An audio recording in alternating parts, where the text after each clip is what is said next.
கிறிஸ்தியஸுக்குள்ளான உங்கள் அனைவருக்கும் சமாதானம் உண்டாவதாக. இன்றைய தியானத்திற்காக எடுத்துக்கொள்ளப்பட்ட வேதவசனம் யாக்கோப்பு 1:17. நன்மையான எந்த ஈவும் பூரணமான எந்த வரமும் பரத்திலிருந்து உண்டாகி ஜோதிகளின் பிதாவின் இடத்திலிருந்து இறங்கி வருகிறது.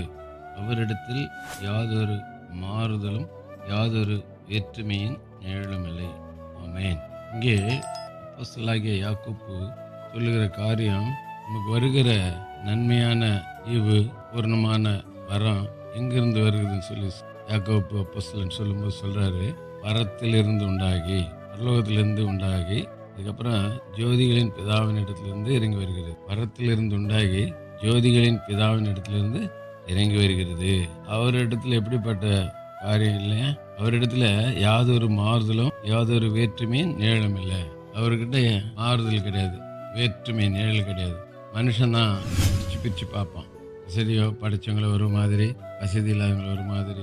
ஆனால் ஆண்டவர் அப்படி இல்லை. என்னிடத்தில் ஒருவர் நான் பொறுமை தள்ளுவதில்லை, எல்லாரையும் ஒன்று போல் நேசிக்கிற இந்த தேவன். ஆகதான் நமக்கு வருகிற ஈவு, நன்மையான ஈவு, பூரணமான வரம் எல்லாமே பரத்திலிருந்து உண்டாகி சோதிகளின் பிதாவின் இடத்திலிருந்து இறங்கி வருகிறது. ஆகவே அதை பெற்றுக்கொள்வதற்கு நாம் எப்பொழுதும் ஆயத்தமாக இருக்கணும். அவரிடத்துல மாறுதல் கிடையாது. ஏனென்றால் அவர் நேற்றும் என்றும் என்றும் மாறாதவர். வரங்களும் கிருபை வரங்களும் எல்லாமே மாறாதவர்கள் சொல்றாரு.